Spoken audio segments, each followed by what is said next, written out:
Alrighty, we are back, and just showing off the mod list again.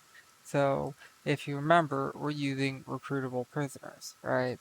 So, if we want to, recruit our prisoners, because we now have some prisoners, right? Broken Model 30, Ancient Ruin, robots, right? Decent stats. So if we want to recruit these guys, we need to put them in a cell, like lock them up, before we can try to actually recruit them. And then I can show you the insane way you have to you have to recruit these things. Alright. So where to go for a jail cell? Because again, we're not building a base. So if we're not building a base, we can't, build jail cells except for unless we buy something in a city. And then we have to get them past the guards, and maybe some guards will like freak out because we have a prisoner. That's not really ideal. There's not a lot of places you want to do that. Because, for instance, if one day we want to take a fallen Empire Sultan and recruit him, we don't want to be doing that in Empire Land. If we want to take a fallen, Paladin and recruit him, or do that in Paladin Land. If we want to take, you know, a fallen bug person, well, maybe some places that'll be a problem. So we want to be able to do that. We want to be able to do that somewhere where nobody's going to get factually involved. And one of the greatest places for that is this place called Morn. It was, long story short, there's some slavery going on. Now there's not so much slavery going on. There's lots of jail cells all over the place, including outside the city. So you can do it outside the city. Put them in there. No one's going to freak out or do anything. Usually. Almost never.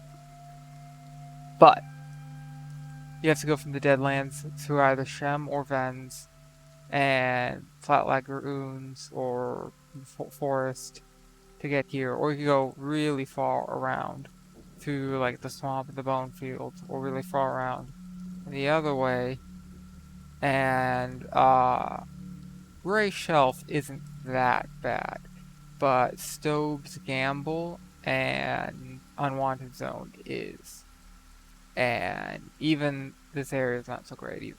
So what I'm probably gonna have to do is go through Shem to go to the Flatlands, and Flatlands to get to Morn, hopefully alive. We still have some bodyguards, right? They're not 100%, but we do have some bodyguards, and once we get out of the acid rain, they'll start to heal up. We do have good gear, which is gonna, help, but our stats aren't great.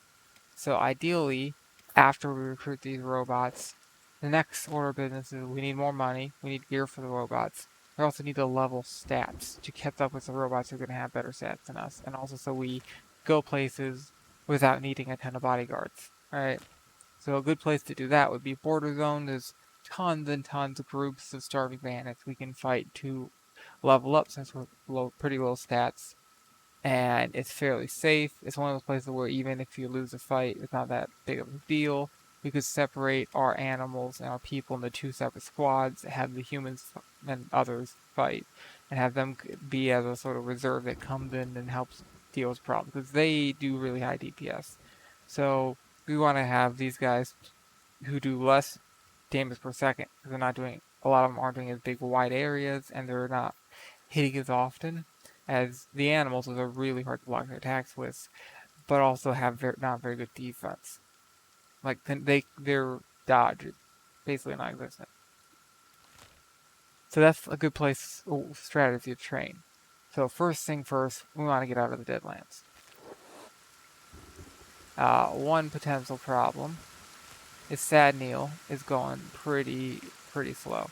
Oh boy, that's close. Why aren't... Yeah, there it goes. Sad Neil's going pretty slow. That could be a problem. What I might do...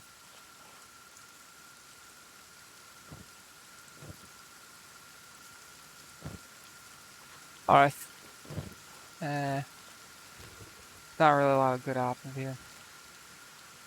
If this is an unguarded ruin, we might be able to just hide in it for a minute, but that's probably not an unguarded ruin. Go this way, angle a bit away from these scary things. Sad Neil, though, He's fine with acid. Kaguya is not fine with acid, which could be a problem. Could be a problem.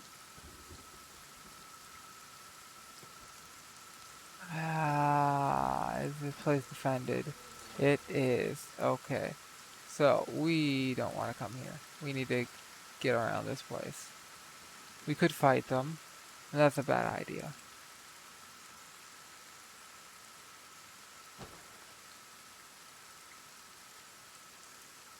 Right now.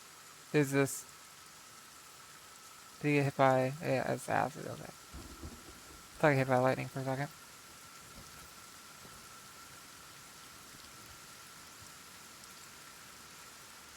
So... While getting money from them would be great, we only have so much health left on our guards. We only have so many bodyguards left. There's not going to be a lot of good opportunities to get more bodyguards. I think that's one of our bodyguards who's injured and can't move quickly.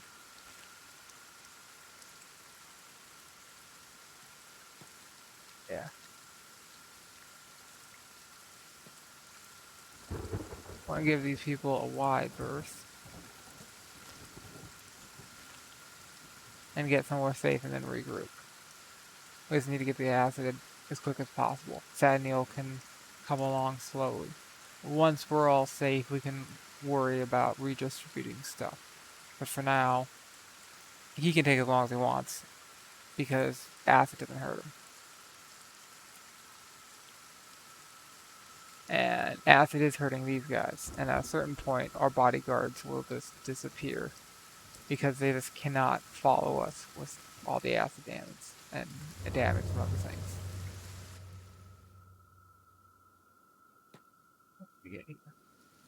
Go, go, go, go,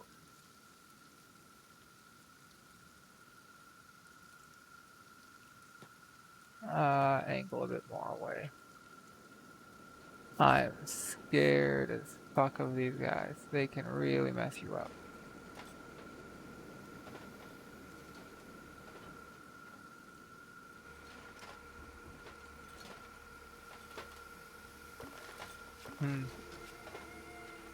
Anywho. These guys are scary. We might come back for more someday, but it is not this day. This day, we run away. So, Skinner's Realm is fairly safe. It is Holy Nation's territory. They don't like robots. They're not very friendly. But of all places to go, there's worse places. There are death bandits all over the place. But death bandits aren't the worst thing we could come across. There's some fighting over here. Maybe an animal? There's a lot of them got hurt.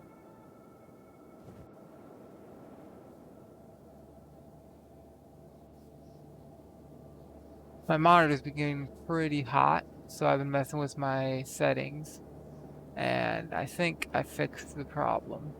And I had a ton of settings that were made to make it easier to see certain things, but it made it like mostly game. So I want to be able to like play PUBG or CS:GO or whatever, and be able to really see well and have moving things stick out, and being able to like see in darker areas pretty okay. And the problem with that is it's not ideal for like cinematic experience like this. Game actually looks a lot better now. And my monitor is getting less hot. Because it's already running, you know, like 144 to 158 hertz. So I can like touch it for long periods of time and it's not like uncomfortable. It's warm, but it's not like I'm not cooking an egg. Keck. You know what? That's some good experience.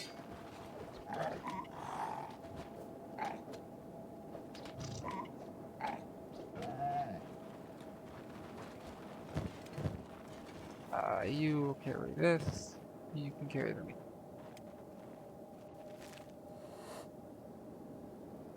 So, Fat Neil's coming along. We're all here. We're all slowly healing up stats. This won't heal to 100%. It'll heal most of the way.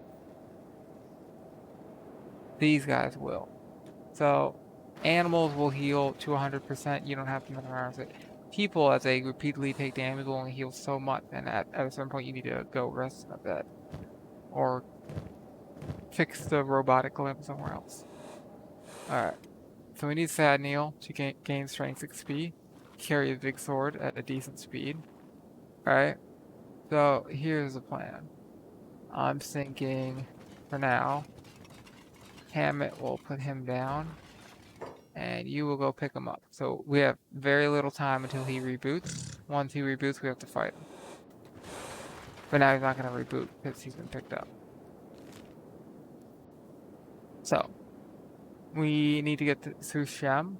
It might make sense to go to the border zone to stop at a certain nearby city to sell some things and get some other things. So we do want to avoid Holy Nation patrols, which will mostly be around the road. We don't necessarily want to avoid Dust Bandits. They're not that big of a threat to us. And I know there are some around here. That could be some useful experience and loot. And we do have a bodyguard. We're trying to get a decent number of people that can take on the fights. And they got some decent loot in some of their camps. Seem to be struggling a little bit with local animals. And while they wait for Saniel, they can just run around some more, get some more experience. But his strength's already gone up to 1. Like, the lower the level you are, the faster the numbers go up. So he's getting 50% between everything.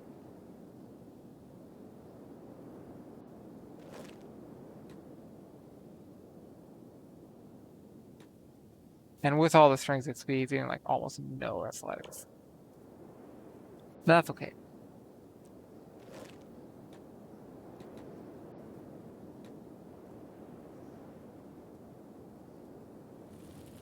The wolves seem to have done a pretty good job over here. Weakening these bandits. Oh, fuck. What is this? Oh. Hungry bandits. That's a lot of them. We are going to attack all. This is actually great. These guys have horrible stats, they have horrible weapons, we have amazing armor. So when we get hit, we're gonna take, like, very little damage. So apparently Poop's leg armor isn't great. But his arm armor is pretty good. Chest armor is pretty good. Like, we're seeing a lot of green. Let's see. He missed. Good job, Sad Neil. Oh no, Sad Neil has no armor. Who is the armor? You. Go help Sad Neil. So something you want to worry about here.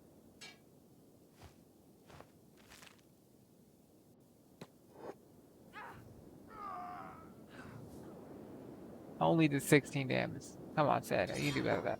So something you need to worry about is, are any of these guys going to drop somebody? So Sad Neil has 1, right? Beep does not. A Poop does not. ROBOBOOP. I have to rename him to ROBOBOOP. Hammett does not. Achilles does, and Kaguya does. So if one of these robots gets dropped, they'll get up fairly quickly.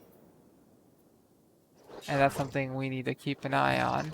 If Kaguya's gonna lose an arm or pass out, we might have to do something. Same with Achilles.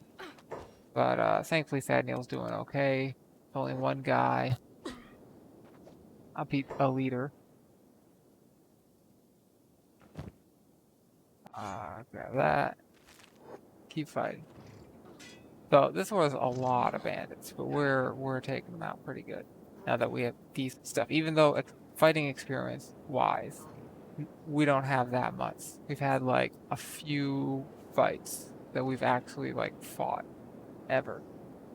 It's day 17, probably less than 10 fights the whole game. Like we had to fight against the robots with lots of mercenaries to help, right? And one of these was no one was there. One of them we had a fight. The other one we ran away from. All right. We've had a few fights journeying around where we were attacked by usually Empire or Holy Nation. And a few fights where we were attacked by Skinners. And that's it. Alright. Most of these guys are going to have garbage loot. Some of them might not. Apparently one of them lost a limb. I saw one guy with a sword. That might be a club. No. Mostly looking for bandit leaders who will have the swords. And it's almost not even worse. Looting. Almost. Sometimes it even isn't. Like, if we leveled up more and had more money, I wouldn't even bother. But we're getting a bit tight on funds. Just a bit. I'm not seeing it. Okay.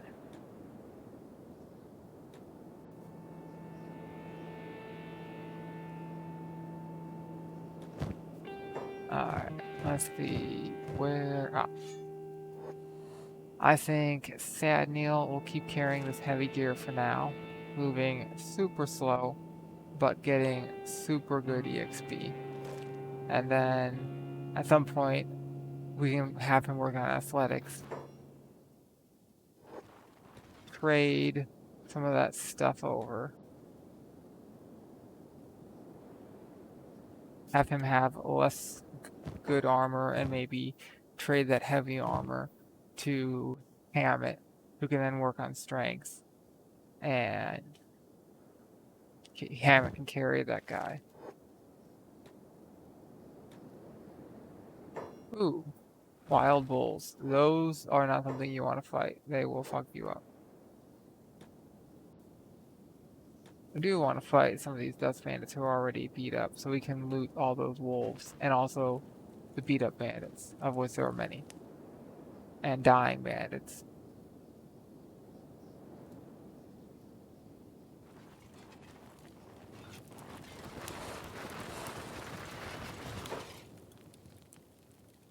Alright, looks like that's not that much loot. Seeing a lot of people who are down. Actually, yeah.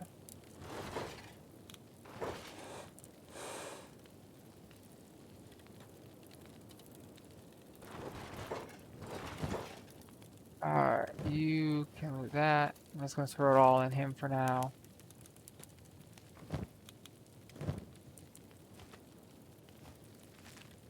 Worry about which animals in later.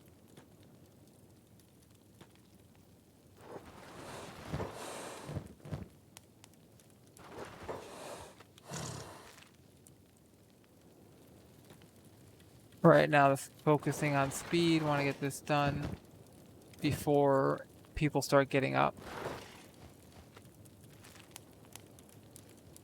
and giving me problems. I messed that up.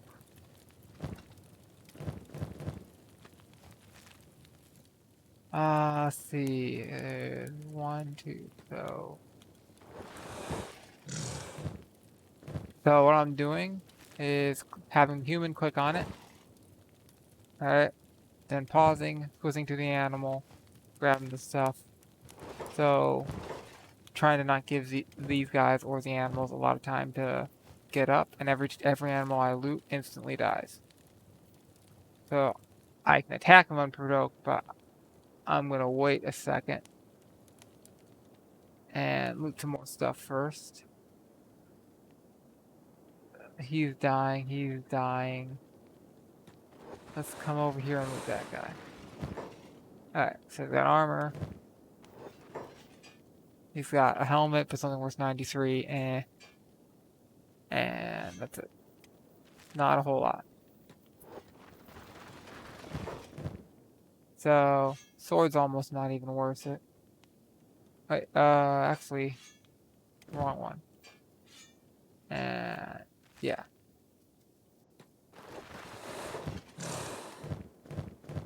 So, bow is worth it. This is something where it's like, it's smaller, but eh. The main thing of value here is those chest pieces, 343 each. And some of these guys might have some better gear. Like higher quality. Like that bow is worth 340. That's decent.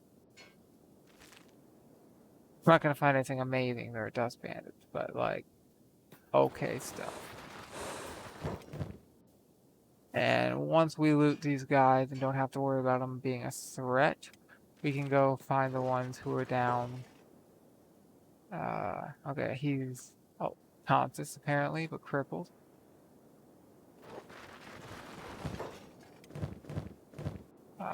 Take that.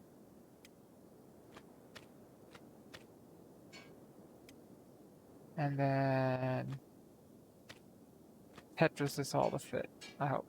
Yes, yes.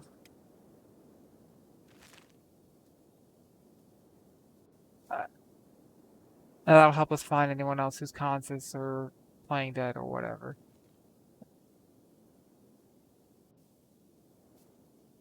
He's getting up. Let's see. There's a couple here we haven't looted because they're like crippled or hurt or whatever, but not doing anything yet. Is there anybody else here? There's two over here.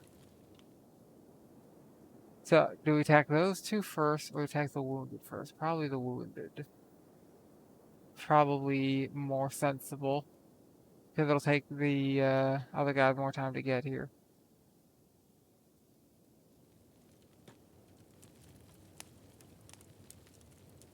Let's come over here. I think we've looted all the animals.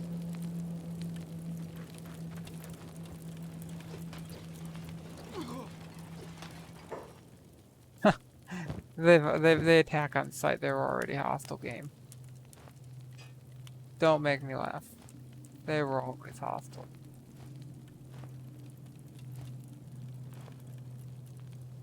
Out of trading range. Alrighty. Grab this. So, now, the other dust bandits should be coming towards us to attack. Or playing dead. That's not gonna go so well for them. Oh, we apparently missed his bow.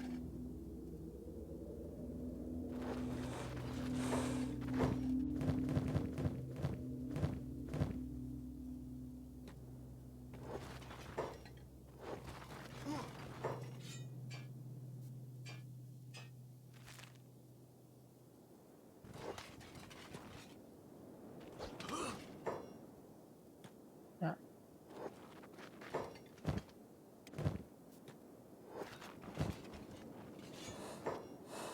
Okay.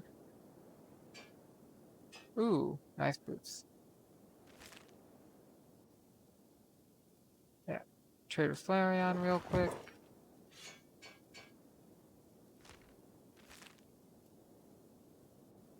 Oh, the animals can go too, apparently. I can wait.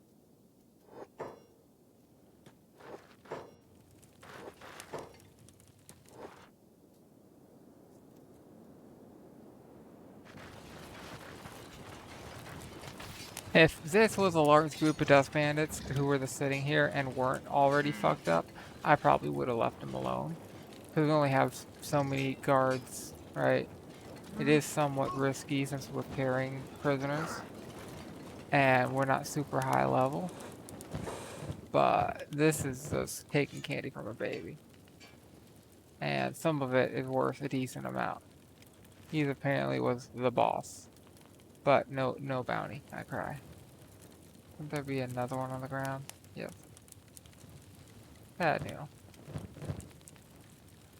We want that. 300. That's decent loot. Nothing to sneeze at.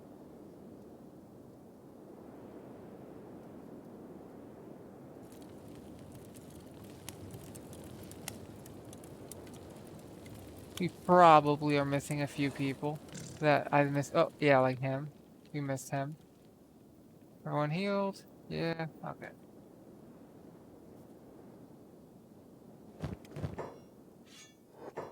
Look at that.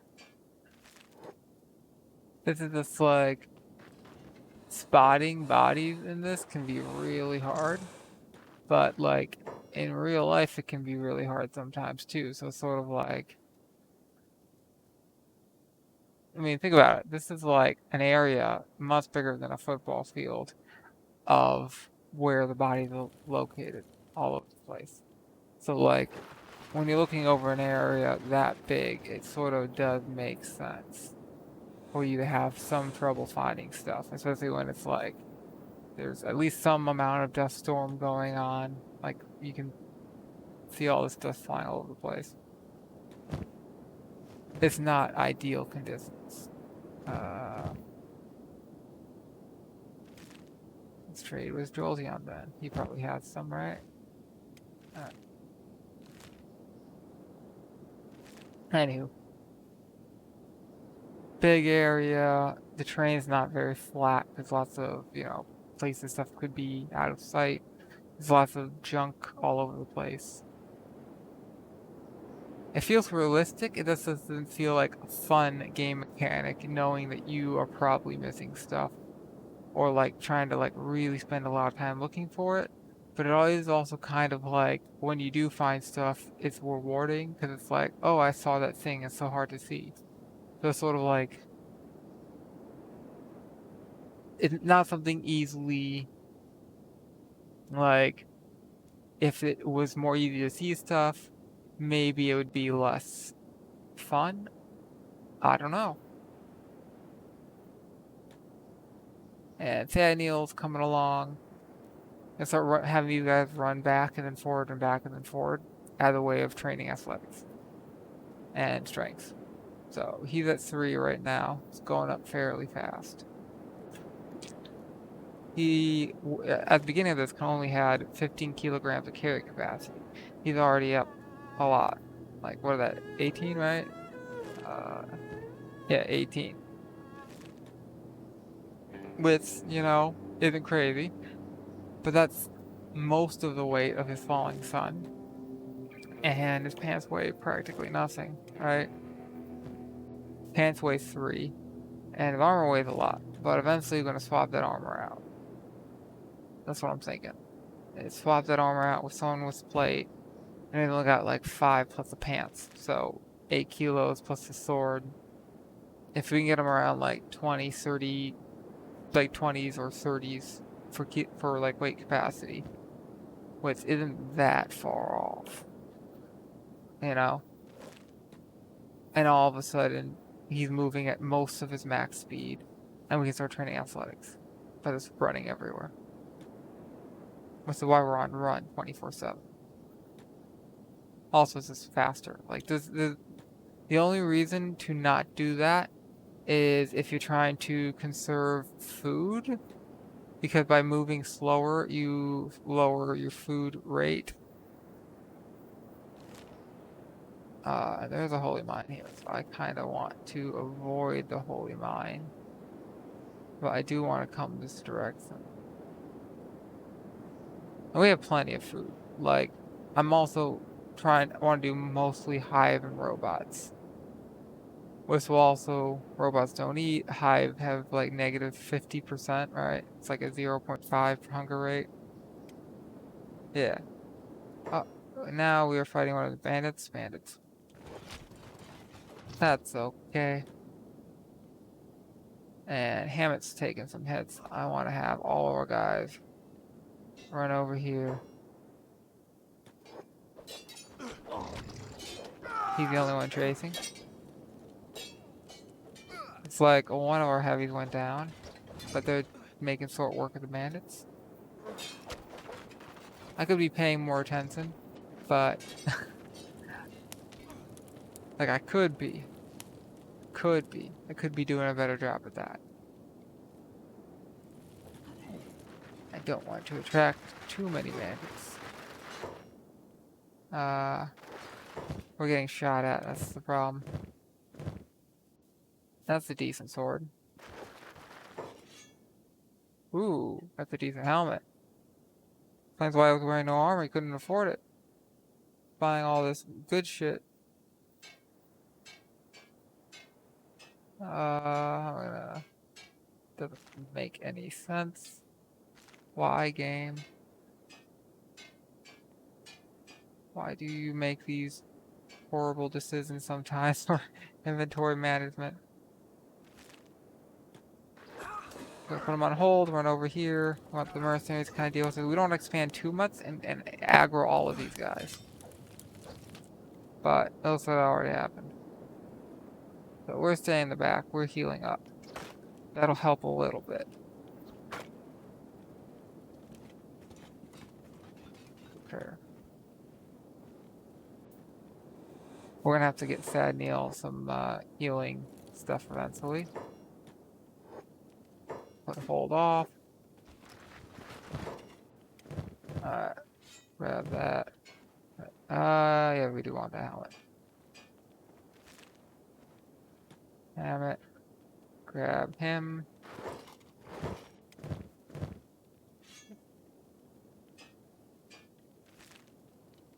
So, one of these heavies went down. He'll get back up in a second.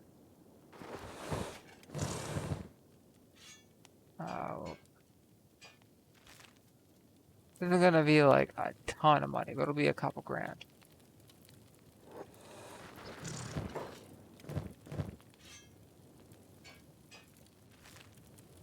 Enough so we can like go to a Ninja Tower, get some walkie-talkies or something for these robots.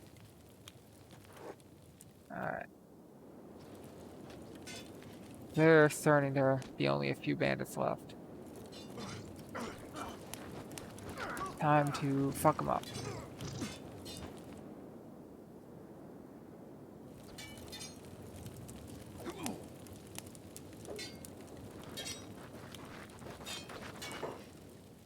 That's a boss. We could use some help. We got the boss. Ted Nielsen. Surprisingly doing okay.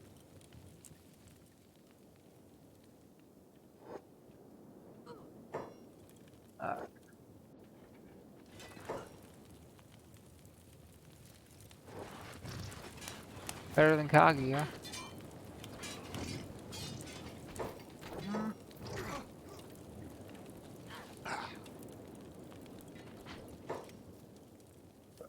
First aid, alright. And can I do splint? Yep. And repair. So, jobs are on. These are the jobs. Foraging animals. Let's not have that as a job. And then you have jobs to stick together the pack. Alright.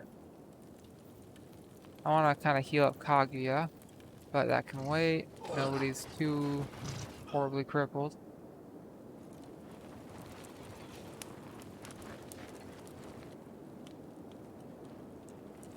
Boop is healing some of our allies ahead of Sad Neil. That's just cosmetics above robotics. But that's okay.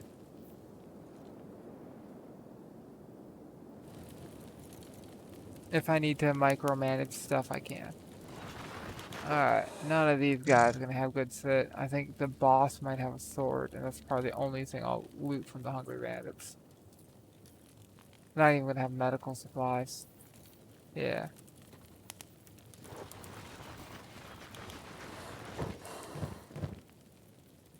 It's like not even a good sword.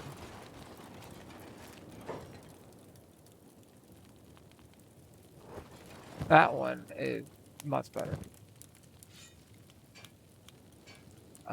This guy feels like somebody who might have. Okay, he is the dust boss. Go here.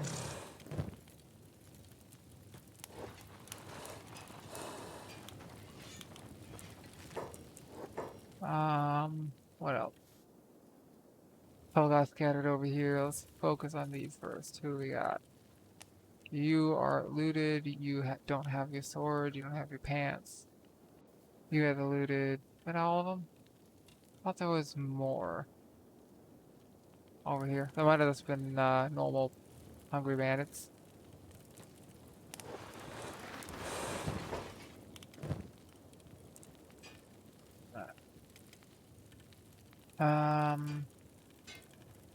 Let's see. You fit? You can. Okay.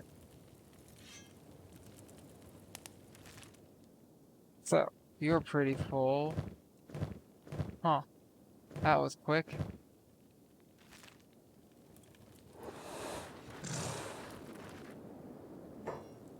Two camp to dust bandits and we're already full. That's crazy.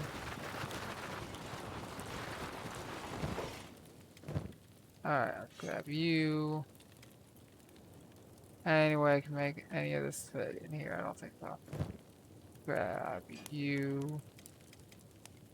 And I don't think I can make any of that other stuff fit. Grab you and you.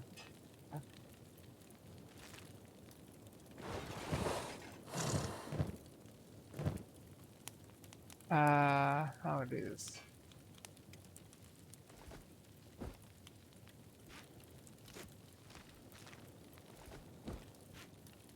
Oh, Tetris.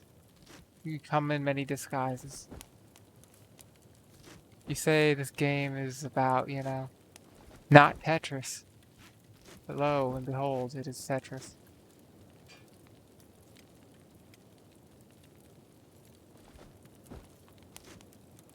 This Tetris with a skin. Hmm. Eh. Veep, you are now the carrier of stuff. Alright.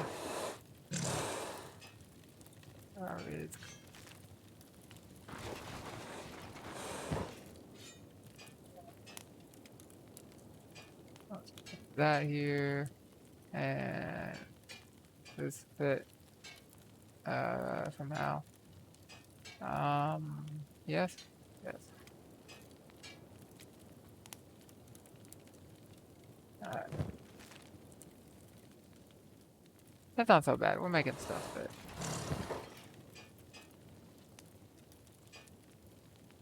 Probably first thing to go. Like some of these really cheap 100 whatever swords.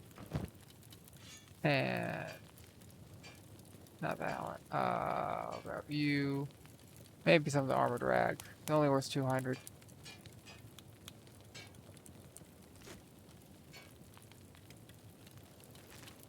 And there's how many left? 2, 3. Okay. I'm thinking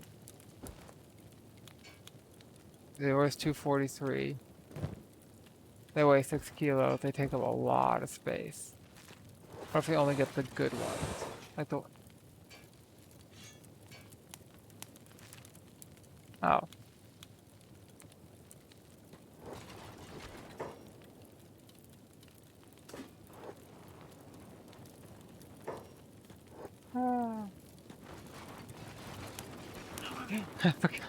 I forgot range is on.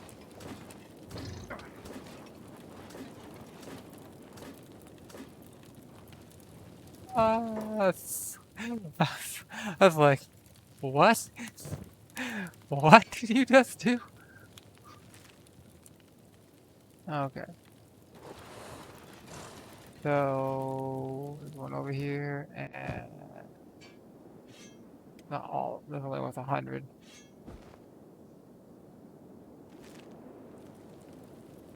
There's one over here. That's the last one.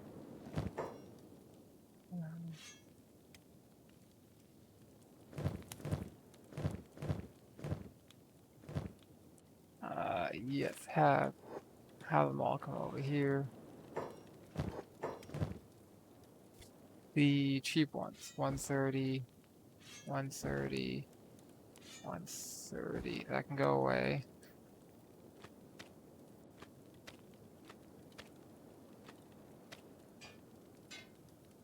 We need you. That's only was 100. Okay, that's pretty decent loot.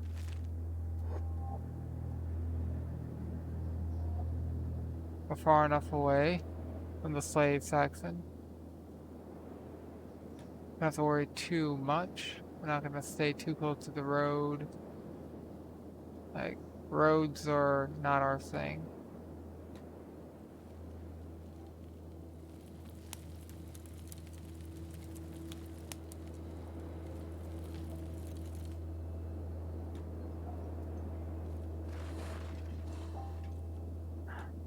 Most of our guards are limping. So, these guys can fuck you up. The numbers don't look impressive when you see like lots of like 15s and stuff. But you gotta remember, A, some of the stats are really high. Losing a leg is never gonna like do anything really. You gotta take out the head, the stomach, or the chest, or the blood. And they have a ton of blood. And they have a ton of damage per hit. And even though you're like constantly hitting them, like they're hitting you too. It's very hard to miss those. Huh. Escape servants. The outlaws, but the outlaws was the Holy Nation, which we probably don't really not gonna get along with, you know?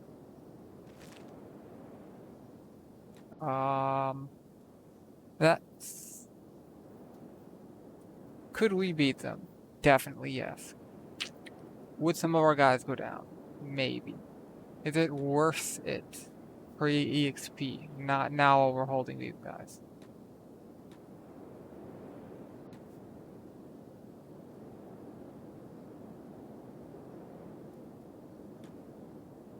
Well, they're going this way, so I want to go that way to escape their line of sight and also go around them.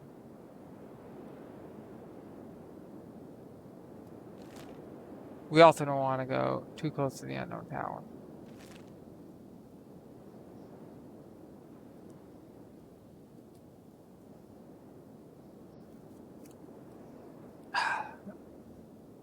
Let's see. Slowly getting that strength up. And while we're this, slowly doing all this, everyone's slowly healing.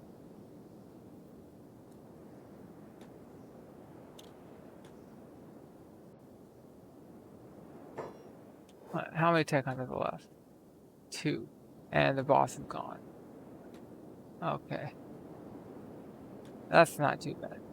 Like, neither of them are doing, well, he's doing better, but he's really not doing good. He's not useless, but like, he could take a few hits at most.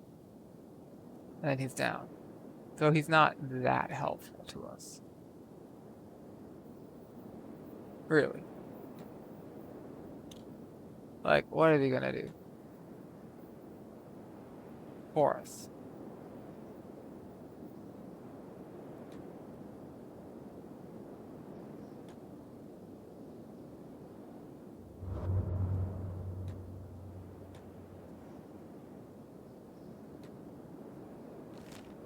Oh yeah, we can sell stuff here.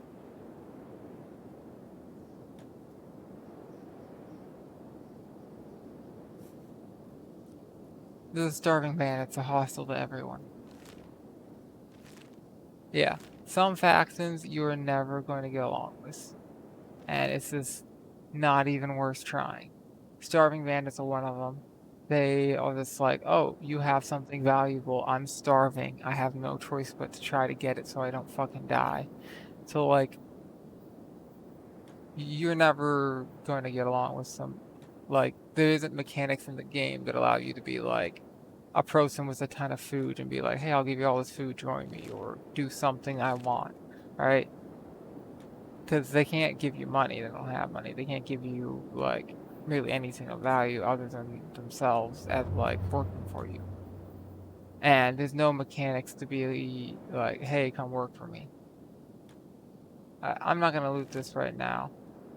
I'm going to go to the way station and sell some stuff. I just don't have the inventory and don't want to fuck around with inventory management.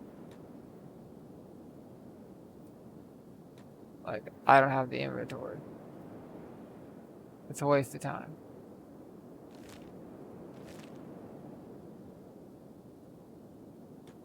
Oh, the animal traders. I was getting excited for a second. Maybe I could sell them some stuff. But no. So, our main problem right now is we're moving really slow.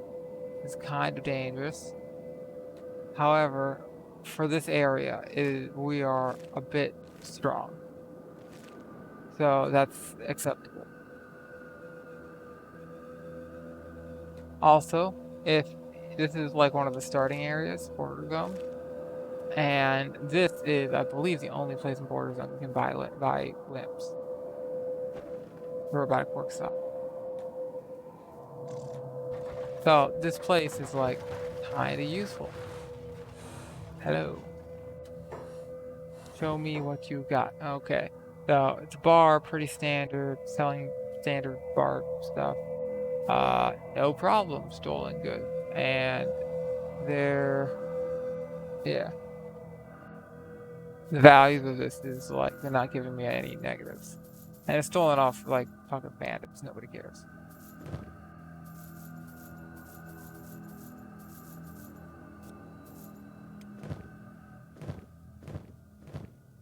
Alright.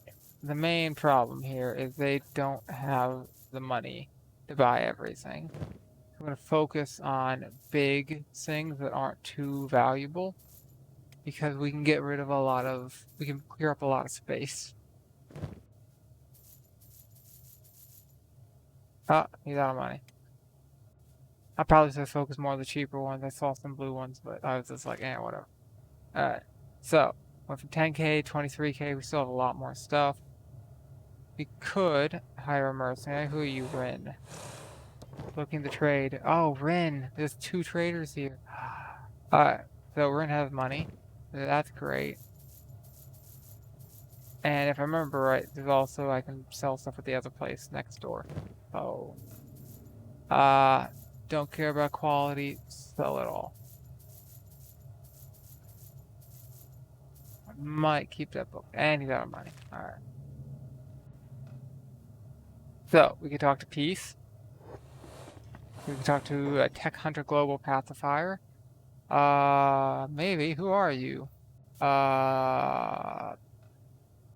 Okay. So we got Boop. Gonna get Beep. 3,000. What do I want to get this guy right now? I'm gonna say no. We have Stone, we have a Czech pacifier, and United Cities pacifier. A lot of pacifiers here, which is very important because this is also a tech on. This is a place that's neutral to everywhere, which is, a big deal. I can come here being enemies with someone and get a pacifier. Neil or Nai. Kihaku. Let's talk to them. Hiring an engineer. Not interested. Hey. He wants got skills? Nope. Skinner over here.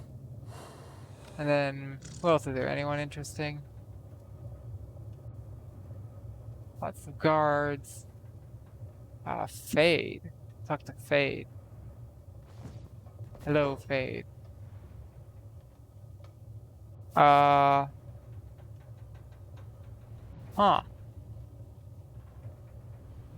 He appears to be another hiver who is for hire and has decent stats. Alrighty. Well, sure. So we got a hiver. We have a second hiver. Alright. We got Beep. Oh, we're gonna get Beep. We have Boop. Let's go with Bot. Beep Boop Bot. Alright. Bot's a hiver drone. We're gonna hit random a couple times. Yeah. Tall, not so dark, and handsome. Yes, right. Uh, hello. Done. Wait, no, that's randomize all. I'm gonna hit randomize. Gets decent height. What's a good faith? I don't really know. Sure. Confirm. Beep boop bot. Alrighty. So this guy. And ooh, that's the tech hunter. Alright. We got Spade the tech hunter. And he's looking for some muscle, right? And then we have Paul the tech hunter. Alright. And that gets me worried that there's not all that much. Let's see, there's guard. All tech hunters also say the guards. Not quite sure how that works. No more stuff to sell. Like, we just 7.5K, right? And we're still at 25. This is 15 more than we started when we got in here. Yes, let's trade. Though, not really anything useful for us. But, oh, pants. His sword's so bad. Okay.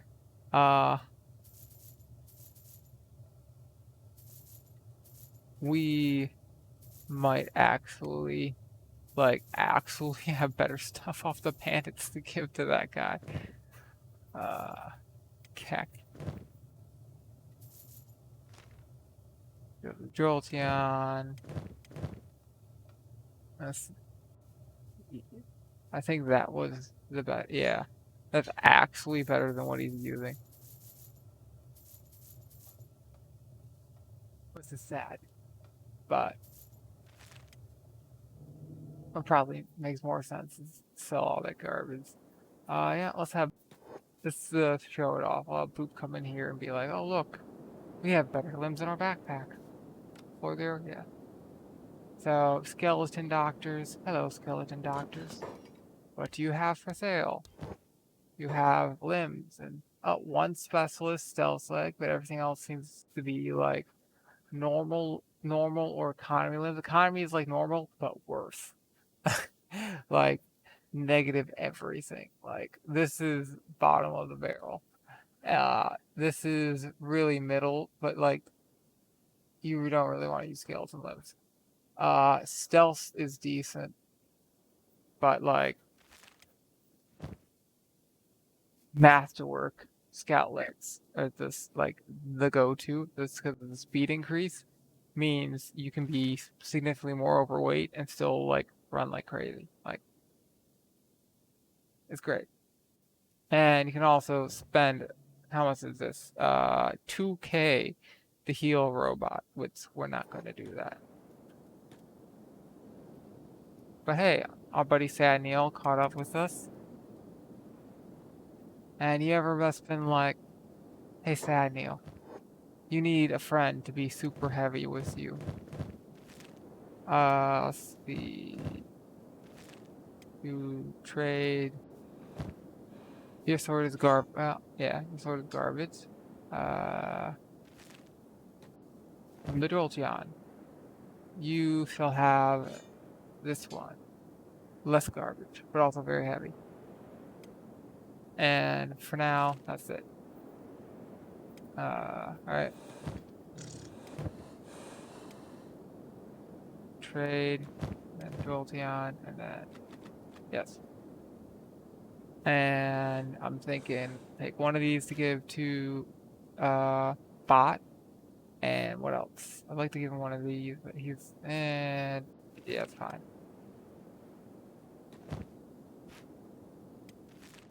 Alright. So, we could head to Border Zone or Squint, sell more stuff, but we don't really have anything else to sell.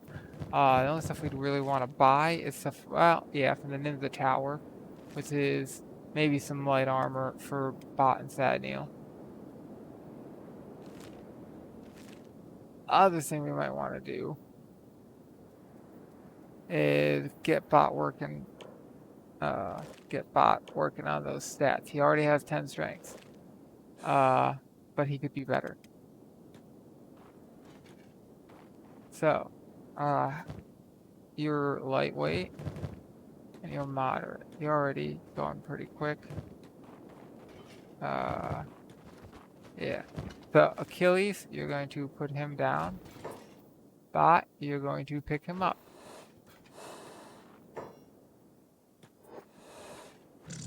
That should help with his strength and speed and efficiency and power, yada yada. So it's somewhere over here in Bordertown. I don't remember exactly where. I think it's over here.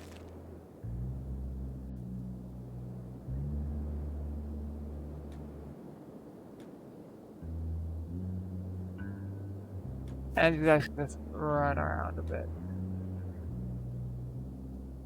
As these guys hobble around with 50% increased strength HP. Yeah! Oh, 45 right now for Sad Neil. How that happened. He's already up to 12. Damn. 27 carry capacity.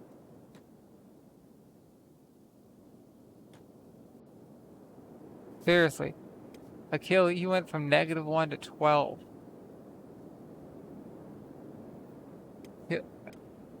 We're getting there, people. Although, I'm thinking, Boop's got heavy armor, but he's got pretty low strengths. Maybe it's time for Kaguya put him down and Boop put him up.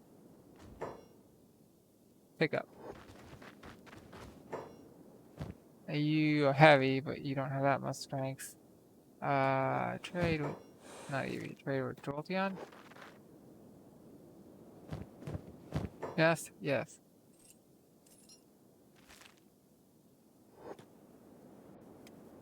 Now we're talking 42%. Let's move some of this stuff into here. Okay, 44%. He's not moving fast. These guys are moving surprisingly fast. And we're starting to get much better, like 30, 37, 32, 35, 27, 23. Like, we're getting somewhere in carry capacity. Boop is surprisingly fast, like 11 miles an hour.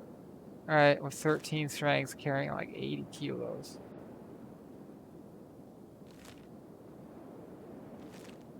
Like, that's decent. It's, number go bigger, bigger number better hype. These guys aren't getting any strength training, but he is.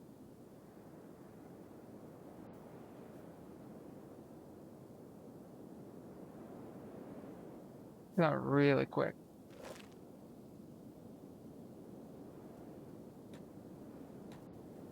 Alright. So we are probably going to run into at some point some more dust bandits and all that stuff.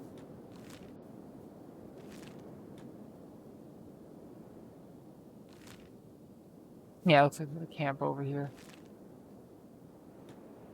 That's okay. That's live.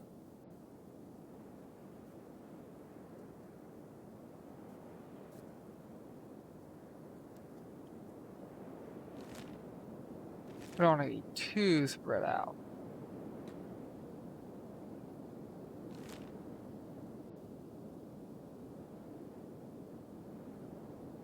I think one is here. Oh, damn. Sunset, arrive. Where are they coming from? Over here?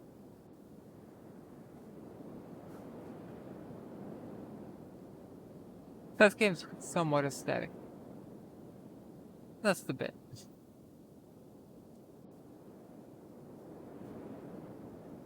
Alrighty. Huh. Wild Garu, and they did not attack. At a certain point, they stop attacking you when they decide you're so strong that it's not a good idea to suicide. And I did not think I was at that point. There's only 4 of them. Maybe I have reached that point. Our pack is bigger than their pack. Huh. Also a holy military base up here, which is destroyed and full of stuff that it's been hit very by the shack. There's a ton of fallen, what do you call them, the axe things. You know what? Let's go up there. I didn't loot this place. I didn't loot the tiny settlement. Let's loot the tiny settlement, loot the holy military base. We have carry capacity now. We're working on those stats. This is a safe area. It's training EXP, and it's worth money. Our money isn't that much. We need to buy backpacks for Bot and Sad Neil and fix their armor situation a bit. Yeah. There's loot here. It's free. Don't gotta do any fighting. There's loot here. Free. Don't gotta do any fighting. Let's get this done.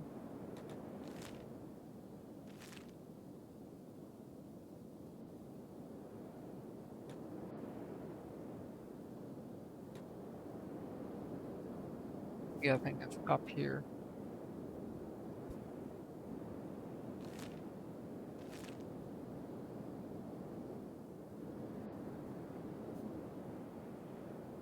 Yeah.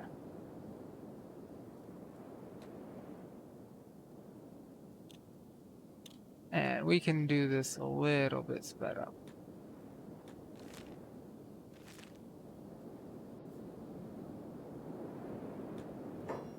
That's a lot of blood. Who did you guys fight? You fought nomads. I like the nomads. I do not like hungry bandits.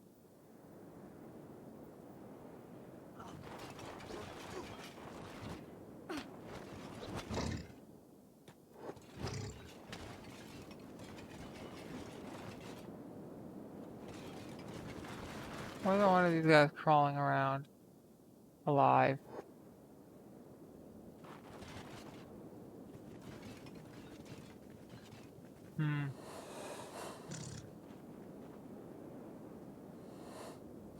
Where is their leader? Who has the sword? I don't see. Whatever. Nomads are okay. Okay, guys.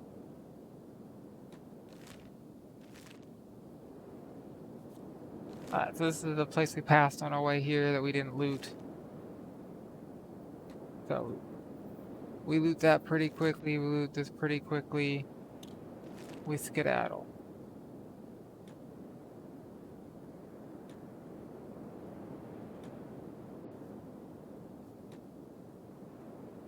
And the reason I'm doing all this running is because even though idle means they're burning less food energy, just running around a bit.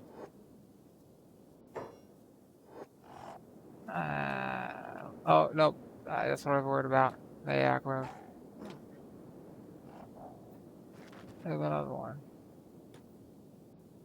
I was running around building athletics. So, like, athletics, yeah. 64, 59, 52, 28.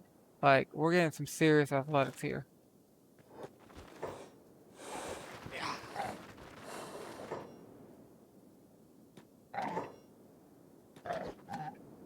Attack the bone dogs.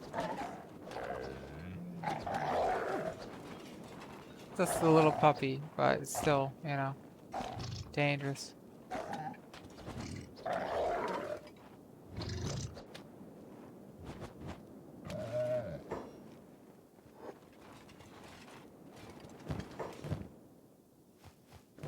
Oh, and the other one was here.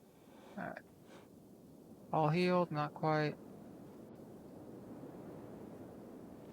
Here comes some more of those bandits.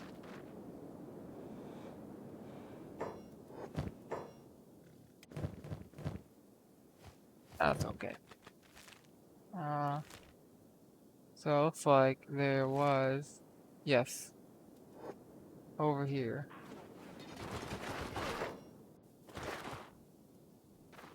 Could be a few things. The first aid, animal skins, a bit of meat. More bone dogs. It's a decent experience.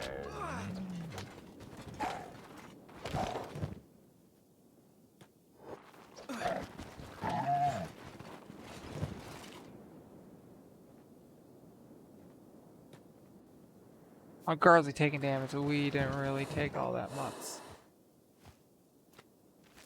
That's okay.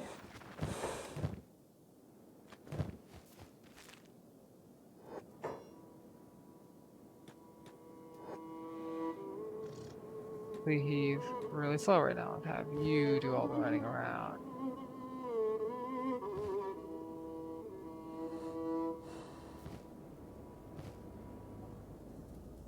Yeah, there's one here.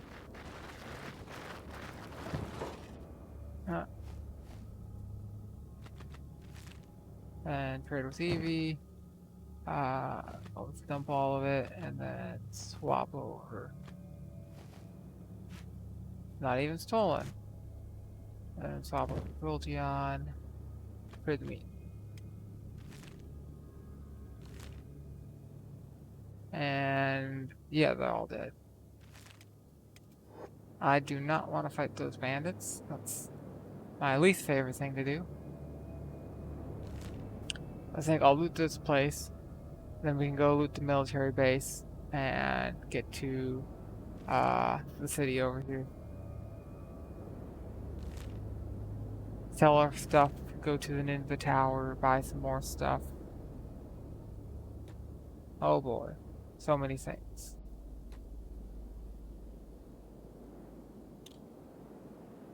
Hammett's booking it, you know? 24 plus 2. Alright. Animals aren't even here yet. He's already like loot all the things. Grab this, grab this. He even loaded up, he's moving pretty quick. That's my edgewalker. So, toppers are sort of like a katana, but they're straight, and they're not really all that good compared to them. It's like, what if we had some of the negatives, and none of the positives, and like, less damage? I mean, this isn't a good quality one, but it's sort of like, you get some of the negatives of like indoor penalty, bad armor penetration, not a lot of blunt damage, and you don't get the blood loss, you don't get the attack bonus, you don't get the damage with humans bonus, and it's got a few more negatives like against robots, but it's sort of like, how often you have to fight robots? It's sort of like a worse katana, and like using, you know, curved, non-curved blades, like I much rather use a curved blade unless it's like a dedicated thrusting weapon. That's because like it matters. Like it really matters because like the curve actually helps stiffen the blade a whole lot, and it's like you don't realize it until you're holding it. Like I have a sword that is complicated. It's a probably late 19th century, not early 20th, but probably late 19th century clone of a Russian sword made by the Persian Empire. And it's specifically a model that the Russians used and they hated it. Like they hated this model. And they would throw it away for Shaskas, which is why the government there was eventually like, hey, maybe the Shaska thing, we should, you know, look into that. And they did. And they're like, oh, this works pretty good. Let's keep using it. So this is one of those models that they tried to copy a nation that, you know, oh, it's like a Western power that's successful. Let's copy this. And so they did. And then they're like, oh wait, they hate this. Why did we copy the one they hate? Whoops. And the reason they hated it is because they tried to take something like what's known as a shearing sword or side sword or spadroon, which is like a pivot blade that was used in the West, and it's based off of a small sword. So Small swords were like a sort of like a rapier, but shorter, and they had less of a hilt. And the idea of it is, okay, a rapier is long.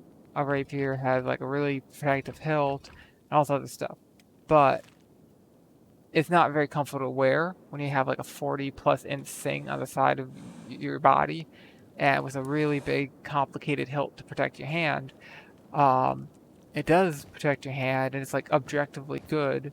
But if it's a dedicated weapon to only be used for dueling, right, against somebody with the exact same sword, if you took things away from it that made it less good, like sword or blade, which means you have less reach, and with how you use it, that's the problem.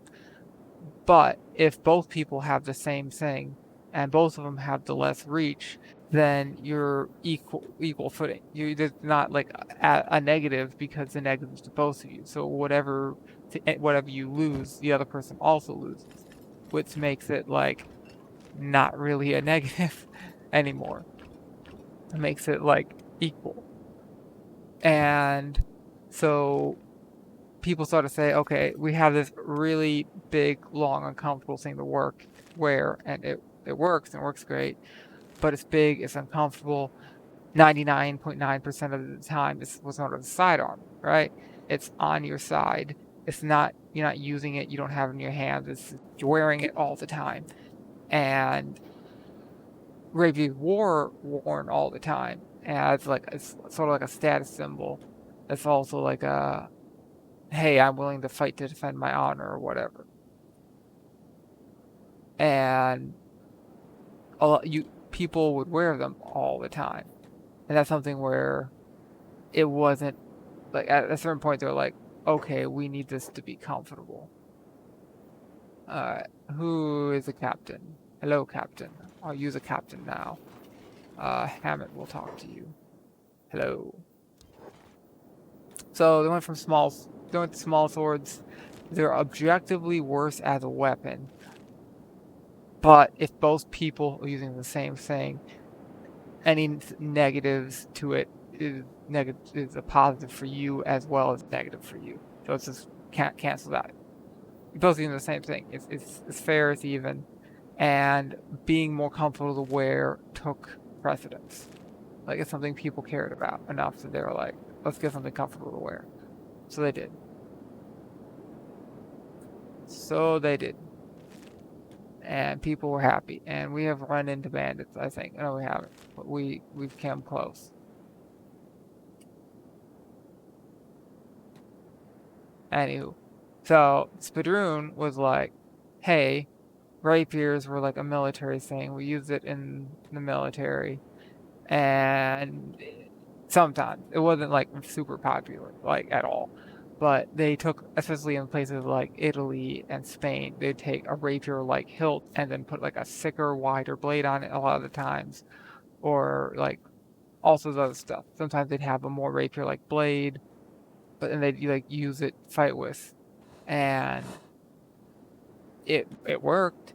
It wasn't. There were pros and cons to it. Like, you can cut with a rapier blade, but they tended to be very, very long and therefore somewhat heavy.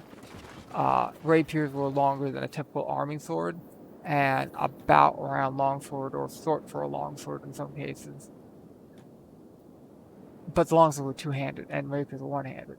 So taking a rapier-like hilt and then maybe like an arming sword blade that's shorter, or a full rapier length blade but heavy and whatever, people would do it, and those were typically called like side swords, or sometimes broadswords for like the broader ones, with complex hilts, or the sword, because back then they weren't like super obsessed with terminology. Sort of a modern thing. And eventually, with people using spadroons, and many of the officers coming from like nobility, and nobility especially using spadroons more, or not spadroons, small swords more than anyone else, are like, hey, what if we made like a military version of a spadroon? So it's basically a spadroon, but it can cut and stab. And they made these straight. And one of the things they discovered is making a spadroon that's light like a small sword. That's like the main benefit of it is it's a light thrusting sword. Lots of them have no cut capacity at all, while most rapiers had at least some cut capacity. But of the spadroons I think one that can cut okay, but not great. Yeah, and it's a British one, and it's basically like a diamond-shaped blade, but it's only about like an inch thick. So, and because the diamond-shaped blade, you only have like half an inch of bezel, so it's like not a very good angle to cut with. It's a bit thicker than you'd like, but you can cut with it. It is not very well. It's sort of like trying to cut with an axe blade versus cutting with like a knife. You can do it, but it's not going to be great, right? Well, I mean, axes also have a lot of weight and mass behind it, right? And small swords or spadroons, not so much. But anyway, shearing sword or spadroon or spadone or whatever. I don't know. Spadone is a two-handed sword, whatever. Spadroon. So those came about, and one of the big problems with them is a lot of times people would try to make them do everything, right? They wanted them to be light. They wanted them to be a certain lengths of like a military sword around 30 inches, plus or minus a couple inches. They wanted to have a decent amount of protection on the hand. They wanted to have the weight very close to the hand so that you could move the tip around very, very quickly with little effort. They wanted them to be able to cut. They wanted them to be able to thrust. And they wanted to be very thin. And all of these like requirements ended up with usually it was either bad at everything or it picked one thing to be bad at. So they'd either say, okay, let's not be so light. Let's make the blade a little bit wider. Let's give it a little bit more mass and have a good sword that can thrust and cut and whatever, but it's not quite as light. Or they'd say, okay, let's forget about cutting. This is a thrusting sword. Or they'd say, like, I want to try to do literally everything. And when they try to do literally everything, the problem they typically run into is in trying to make it light and cut and thrust and all this other stuff, it would be too thin of a blade and it would be too flexible. So you go to stab somebody and it does bend. Like the whole blade would bend. Like if you're hitting them with a piece of grass or a rope. And that was a big problem. And especially since in that period you'd be using it a lot to actually like stab people who'd often be wearing like thicker coats for their military uniform, because like 1800s is like the heyday of the spadroon. Like you'd be actually using it against people where they'd have this like thick colorful uniform a lot of the times with like the fancy hat. And if it was cavalry, sometimes they'd even have like cuirasses covering them and like metal helmets, right? And like sometimes even like vambrances and some other armor. I say vambrance, like gauntlets. So they, you would have to be able to pierce something, and when the blade had a lot of give, it wouldn't put that energy into that person very well, and that was a problem. And one of the spoons I have, the Persian one, which is a clone of the one from Russia that everyone hated, it had that problem. It is so insanely bendy.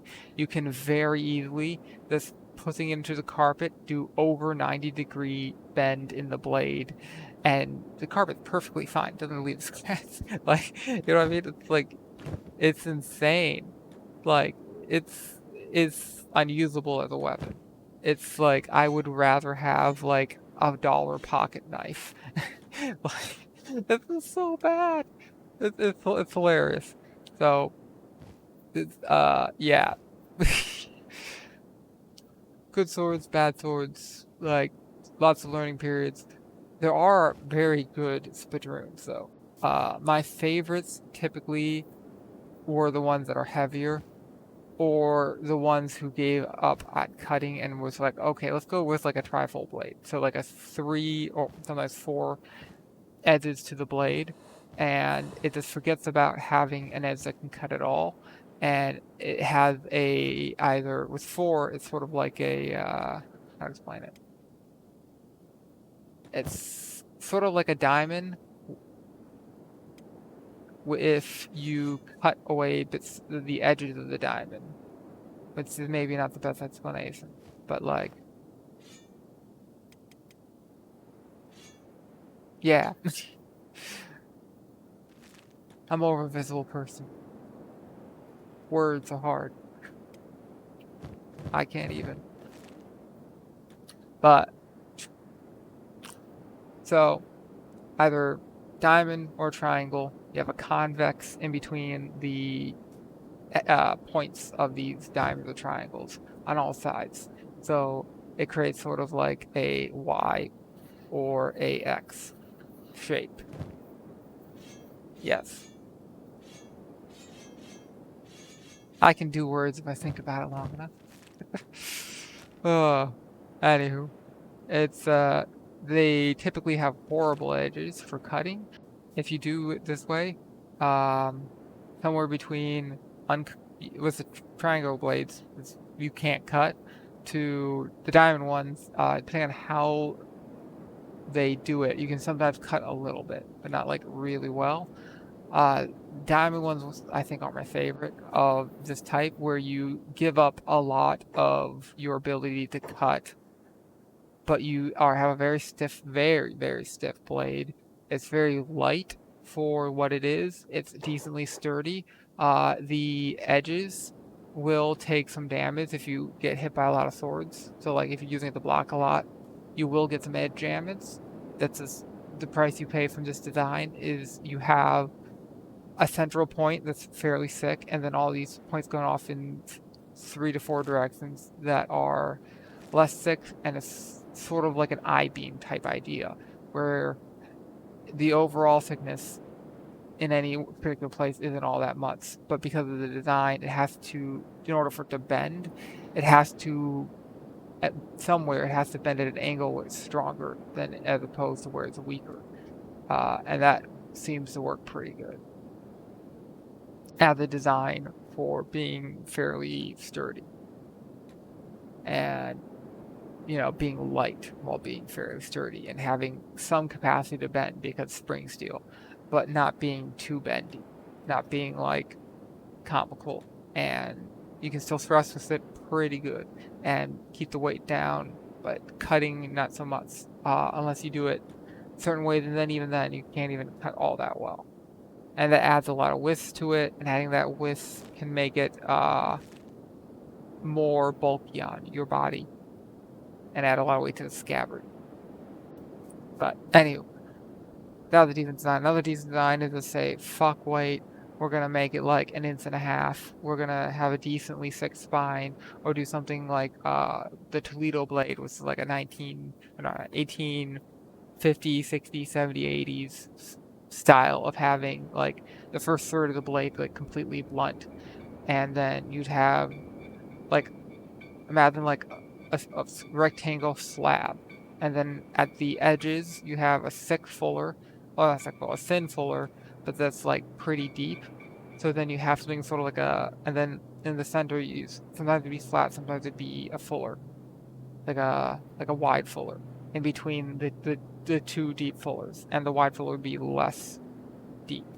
It'd be deep in the center, but it wouldn't be as deep at the edges. And you'd end up with something that was like a lot of stuff cut away, and it'd weigh like maybe not quite half, but maybe like 60% of the weight it originally was for the same amount of area, and be just as strong. You wouldn't lose any strength at all. But you can't cut it all with that part of the blade, but it's so close to the hand, you're not going to really cut with that part of the blade with a lot of different types of systems used for saber or spitteroon. So it wasn't that big of a deal. It wasn't like a deal breaker. And then after about a third of the blade, the edge section of the blade fuller would stop, and then you'd have an edge start, but then the other part of the fuller on the spine would continue. And normally this was a curved blade, because it's like a later period thing. but sometimes you'll see it on, very rarely, you'll see it on straight blades as well. And there's something similar used on the British model 1788 cavalry sword, which is, I believe, 1788, and it was really cool looking. But anyway, you could use a method like that and kind of get the best of both worlds and cut down a lot of weight. But then the tip would still have a fair amount of bend once you get to like the extremities of the tip, but towards like the middle it'd be a lot less, and somewhere around like 2/3 it'd bend but not too much, and it's like it worked. You could still cut with it, you could still thrust with it, you could do stuff, and like some of them would have like that section next to the floor where the spine is would continue with like a yeoman, and then you'd be sort of like a what's known. Like, I'm using all this like sword terminology, and I'm betting like most people are just gonna have to sit there and like Google sword terminology, like what is a fuller? What is a central fuller compared to like a wide central fuller compared to like a narrow fuller on the spine, and like what's a yeoman? But so this is called a pipe back blade, which is essentially, think of it as a pipe with a blade glued onto it coming out of the pipe, and that's pipe back. Basic idea. It wouldn't be like glued, but attached. But like sometimes it'd be hollow, sometimes it'd not be hollow. But the idea of it is you have like this round thing that is like a pipe. Pipes don't really bend all that much, and then you have this very thin, flat edge, and thin, flat pieces of metal tend to bend a lot, like basically like a sheet of paper, and that'd be attached to it, and then the pipe would give the sheet bit the ability to be stiff, while the sheet bit would still be able to cut really well. So somewhere up until it hits that pipe, and then it's like, oh well, now you gotta go like bend around the pipe, whatever it is you're cutting. And if you're cutting flush, well, flush can do that, but it gives you drag. If you're cutting bone, bone doesn't like to do that so much. So you need to use enough edge that this is feasible, and yeah, it's complicated. Ooh, is that growing on me? I don't even see anybody. Is that growing on Sad Neil? Are you guys aggroing on someone? Like, is someone up here? I don't know. What's going on? I don't know. Anywho. So I've seen designs that I think might fix the bendability of the tip a little bit and like reinforce it. Sort of like what do you see on like an Arabic or Indian reinforced tip, where you could use like the spine where it's thicker, where you next to that fuller and like a Toledo style blade would just continue into like a pipe section where you'd have like a yeoman and then the edge continues and you have like a very thin bit on either side with a thick bit, and then once it gets really close to the tip it quickly tapers into like a point. So you can thrust in it. It's very, very like stiff with the capacity to bend quite a bit still. So you could bend it like that much, like a whole lot, but it would take a lot of energy to get to bend that much, and then it would just bend back. Spring steel is amazing, while still being very light and not really affecting the cutting capacity too much.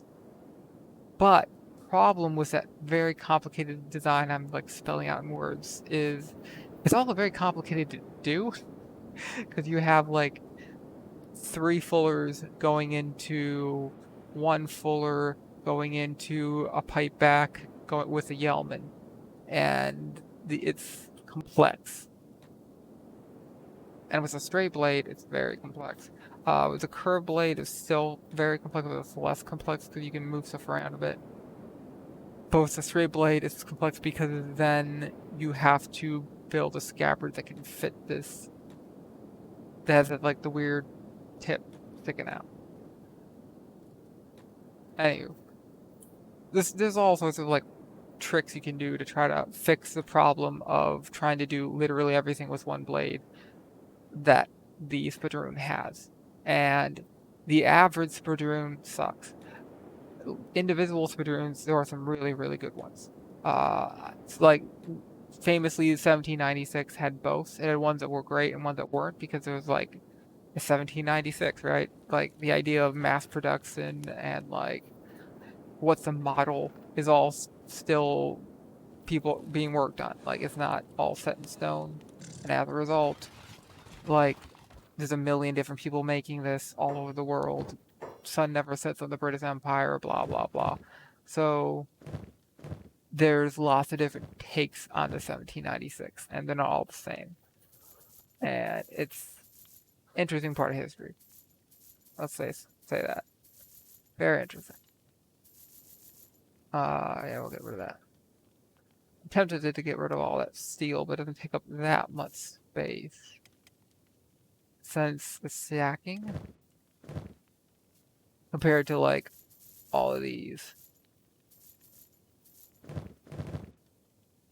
Anywho, the one I have is a clone of well by the time Pertha was cloning it, Russell was already like, huh, this is a mistake. And then Pertha's like, we don't understand how all these westernized countries do things. Let's try to like modernize. And so they tried to copy something that the whole point of Spadroon was like, small swords exist. All officers know how to use a small sword. Let's give them something as close to it as possible so they know how to use it and we don't have to train them how to use it, right? But in Pertha, that wasn't the case. So it's like completely without the context of like, oh, well, we don't have to train people how to use this. They already know how to use this. But no, they don't know how to use this. It's Perth. Nobody knows how to use this. And so they still had that problem. They had the problem of being too bendy. They had a problem of like not really knowing how to optimize a Spadroon to work well. And nobody knew how to use them because they're used to using curved swords. And yeah, they didn't like this model very much. They replaced it with what Russ eventually replaced it with, Shashka, a lot. And also they use a lot of like uh, militarized kyber knives and this Sam shears and killages. Not scimitars. Scimitars aren't real, but yeah, it's interesting period in history. So we have the option of hiring mercenary captains, and we are going to do well. Not with you, Achilles. We are going to hire those mercenaries. Hello. Yes. So we now have two groups of mercenaries, right? And I'm gonna check out over here real quick. The reason for this is we're gonna leave the hub. We're gonna go through the swamp and probably the burning forest to get to Morn. And that's risking beak things. Beak things are scary.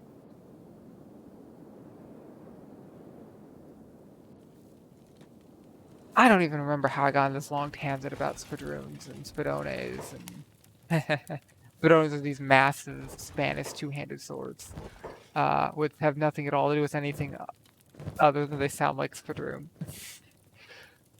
I only got small ones, but decent cert. That's good. I'm thinking you don't have a shirt, but you're a bug. You do have one. You can give yours to Neil. I don't think you can wear one, and you are a bug too.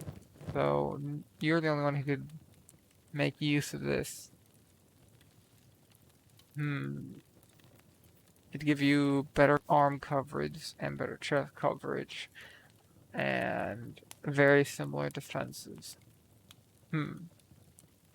That's sort of tempting. It is tempting. Look at specialist grade. What does it do? 2%, 3%.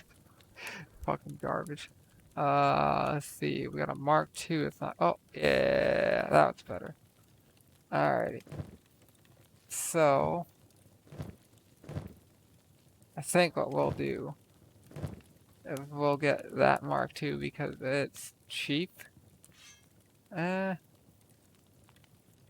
if we get the Wakazasi. That's Mark 1. It weighs 1 kilo. 1 kilo. Half the price. Very similar damage. slightly less blood loss caused.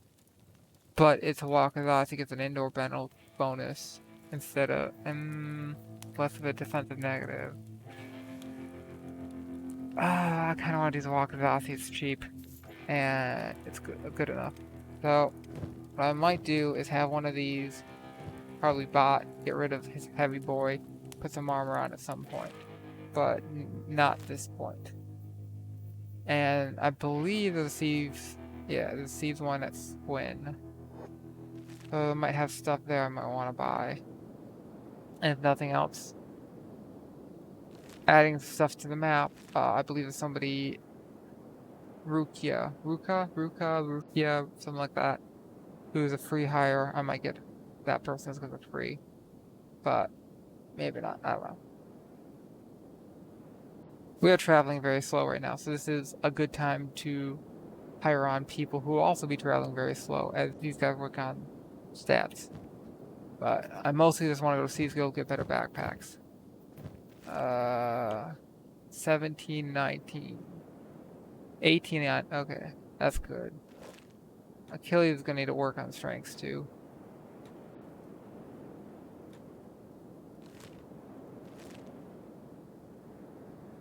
Huh, you go on this. Well, that makes some sense. Anywho, maybe this is a good place to end it. It is day 18. We have traveled a great distance from the Deadlands through Skinner's Roam into the Borderlands to reach the hub for the first time. We have gotten Bot, the new humanoid, not human, the new humanoid bug person, and we have focused a lot of time on strength training so that eventually everyone's going to start being able to wear decent armor and still be able to move fairly quickly and start working on combat skills. But I think that'll be it for now. Remember, your sword cannot do all things for all people. Everything's a trade-off. You can be short and not have very good defense, but be able to attack very quickly and have very good cutting and decent thrusting. Or you can have more length, but that more length and slightly more defense, right? But that more defense comes at the cost of extra weight. And extra weight means it doesn't move as quickly, right? Or you could be like, I want to have much more length, but you have less hand protection, right? And as the hands are farther away from where that guard would be, because actually these would have guard right here, like a Suba. Like, go look it up. Naganatas have Subas, and most of the ones that don't have the original hilt constructed, or in like stored hilts, because that's like a thing. What's the term?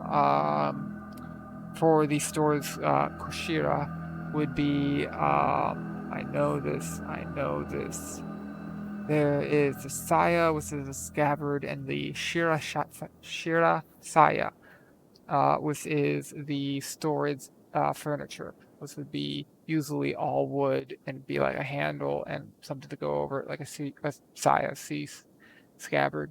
And you do have pins to put in there, and that's just sort of just the storage, and they're usually made not too expensive, they're not decorated. So they had those for Naganatas and Naganata katanas as well as, katanas. So all that furniture would go on it, and then sometimes modern day people would look at it and think, oh, that's just the way it is, and not understand it's like this storage, not the combat version, which would have a Suba to guard the hand. Anyway, so even if you're guarding that hand, if your hands are way back here, it's not guarding the hand way over here. So this is giving away like hand protection in exchange for distance that you can hopefully use to keep them away from you so they can't hit your hands.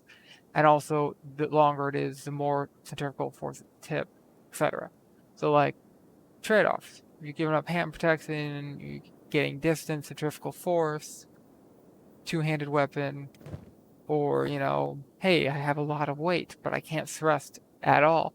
but I can cut through a beak seeker's neck in one swing.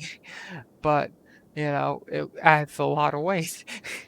In real life, this is completely unwieldy, like 28 kilos. Like, I got replicas that are huge and like this, bigger than this, and heavy, and you cannot use them as a weapon. Nope. So, like, trade-off. You can't have the perfect thing for all things. You have to specialize and be good at something and know what that thing is and use it to do that thing. Don't use a hammer to open a screw and like take apart a computer case. Anywho, see you later. Peace.